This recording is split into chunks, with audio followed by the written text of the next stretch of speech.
Hello students, good morning. Today we will discuss the poem Dust of Snow, the first poem of your chapter. First of all, we will go through the summary of this poem. This will help you to understand the chapter and the lines of the poem better. So firstly we will discuss the summary of this poem. This is a small poem. Let's start the chapter. Dust of snow. Dust of snow. Snow means you know that बर्फ, और dust मतलब उसके जो small particles होते हैं उसको हम लोग डस्ट ऑफ स्नो बोलते हैं. डस्ट को छोटे छोटे पार्टिकल्स में जब चेंज किया जाता है तो वो डस्ट ऑफ स्नो हो गया आपका.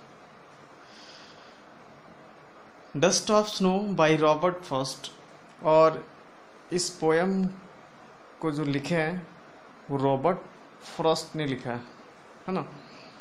Is a simple poem with a deep meaning.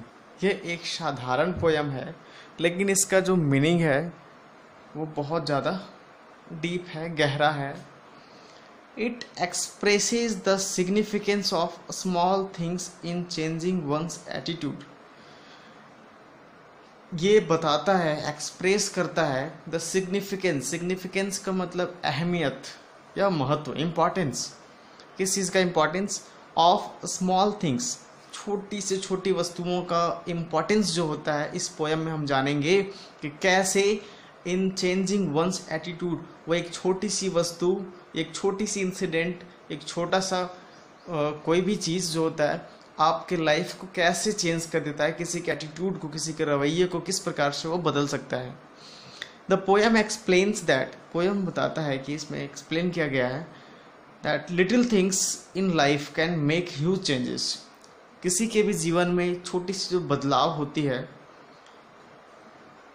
वो जो छोटी सी जो चेंज होता है लाइफ में वो बड़ा बदलाव ला सकती है ना. द लिटिल थिंग्स, एक छोटी सी जो वस्तु है in life can make huge changes. मतलब छोटी सी वस्तु जो है आपके लाइफ में एक बड़ा बदलाव ला सकती है इन आवर फ्यूचर. और वो हमारे फ्यूचर के लिए भी क्या होता है, बेटर होता है. It also reflects that hard times in the life will lead to happier times if we can persist with it. और ये भी बताया गया है कि अगर हार्ड टाइम्स सभी के जीवन में आता है, ups and downs are the part of our life. उतार चढ़ाव जो है हमारे जीवन का एक हिस्सा होता है. It is a part and parcel of our life. ये जीवन का एक अभिन्न अंग होता है ना. तो अप्स एंड डाउन्स ये होता ही रहता है.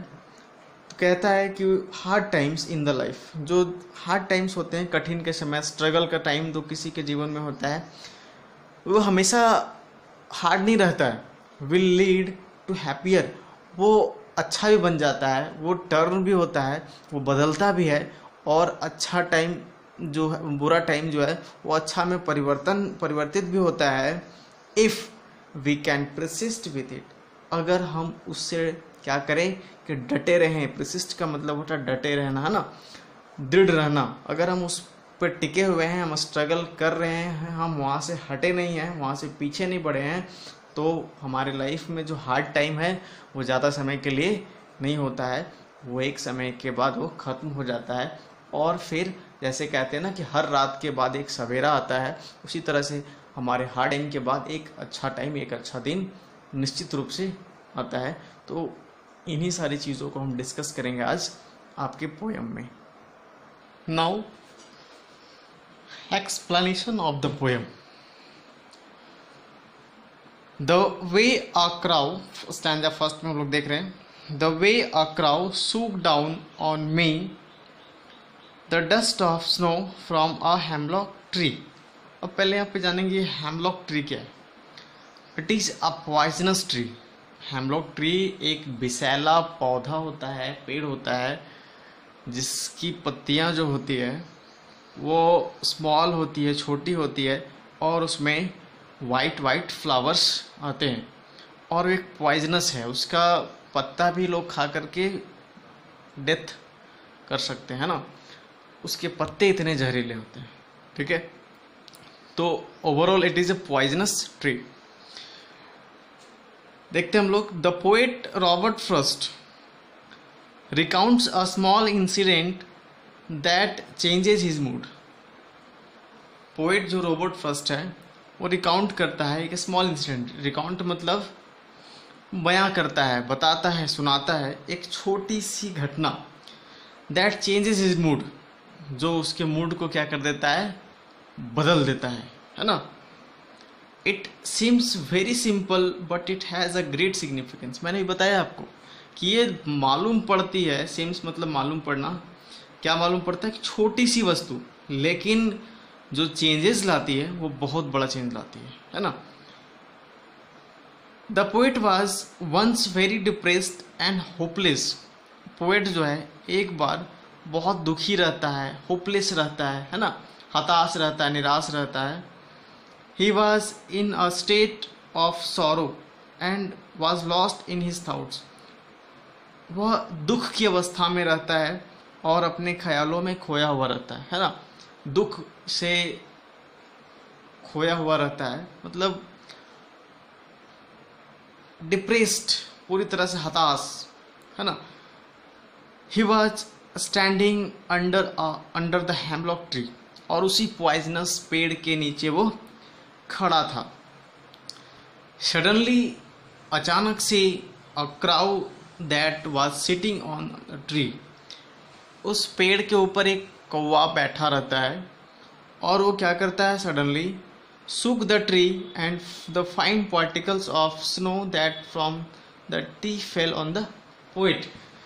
और वो पेड़ के टहनियों को हिला देता है। कभी कभी आप देखेंगे पक्षी ऊपर बैठ करके बैठते हैं या फिर उड़ने के पहले वो क्या करते हैं, उस पर प्रेशर लगाते हैं, तो या फिर कुछ ऐसा एक्टिविटी करते हैं वो बर्ड्स या कोई भी पक्षी, तो क्या होता है कि पत्तियाँ, उसके टहनियाँ हिलती है, तो उसके ऊपर से जो फाइन पार्टिकल्स ऑफ स्नो था वो पोएट के ऊपर गिरने लगता है, और ऐसा लगता है कि जैसे कोई बारिश करवा रहा हो, स्नो, डस्ट ऑफ स्नो का, उसके फाइन पार्टिकल्स का, है ना।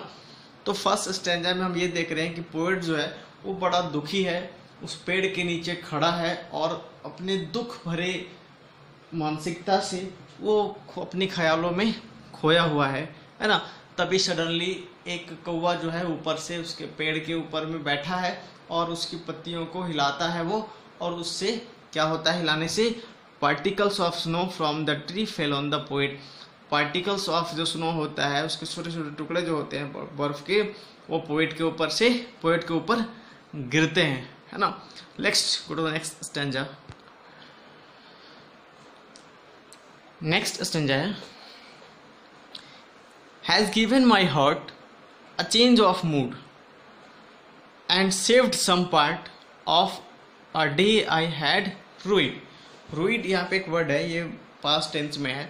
रुई का मतलब होता है पछताना, रिपेंट, है ना, किसी किए पे पछताना। when the soft and cold snow, इसका एक्सप्लेनेशन हम लोग देख रहे हैं। when the soft and the cold snow fell on the poet, जब वो सॉफ्ट और कोल्ड जो ठंडी ठंडी बर्फ के पार्टिकल्स जो होते हैं वो पोएट के ऊपर जब गिरे, इट चेंज्ड हिज मूड, तो उसके मूड को पूरी तरह से बदल दिया। From the state of sadness to happiness, वो जो व्यक्ति पोएट जो दुख के साथ खड़ा था, अब उसका मूड पूरी तरह से खुश हो गया था। ही स्टार्टेड फीलिंग सूथ, मतलब पीसफुल, उसको शांति का अनुभव हो रहा था, रिफ्रेश्ड, और वो बिल्कुल तरोताजा हो चुका था।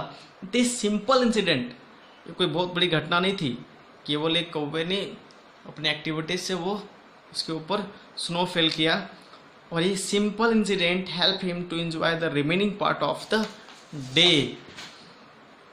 thus he became happy as it saved his rest of the day from being wasted and held in regret।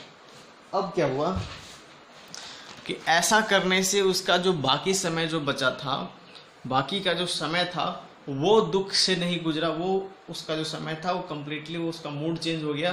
तो जो मूड जब चेंज हो गया तो वो पूरी तरह से खुश हो गया और बाकी जो समय था वो खुशी खुशी से बिताया। मीन्स कहने का तात्पर्य ये है कि ये एक दिन की बात नहीं है कि सुबह में उसका मूड खराब हो, शाम में उसका, ऐसा हमारे साथ लाइफ में होता है कि किसी इंसिडेंट से, किसी घटना से, किसी एक्टिविटी से, किसी की व्यक्ति के कारण से, किसी व्यक्ति विशेष से हम अपने आप को डिप्रेस्ड कर लेते हैं, हम अपने आप को उदास कर लेते हैं और हम अपनी सारी खुशी को छोड़ देते हैं, हम लोग दुखी होना प्रारंभ कर लेते हैं, है ना। लेकिन हमारे लाइफ में बहुत सारी ऐसी चीज़ें होती हैं जिसके कारण हम खुश रह सकते हैं, है ना। तो हम छोटी सी बात का अगर ध्यान रखेंगे तो हम अपने इर्द गिर्द ही अपनी खुशियों को खोज पाते हैं, है ना। तो सीधी सी बात यहाँ पे बताता है कि जो एक पोएट था वो निराश होता है स्टार्टिंग में, फिर वो उसके साथ एक छोटी सी घटना होती है और वो खुश हो जाता है और बोलता है कि धन्यवाद बोलता है और खुश होकर के ये बोलता है कि बाकी का जो मेरा समय था वो मेरा अब अच्छा से बीता, क्योंकि छोटी सी घटना ने उसके पूरे दिन को बदल दिया। तो ऐसा नहीं, हमारी लाइफ को बदल सकती है। इसलिए अगर हम हर एक छोटी सी छोटी वस्तु में अपनी खुशी को खोजेंगे तो हमें वहाँ भी मिलती है। तो ये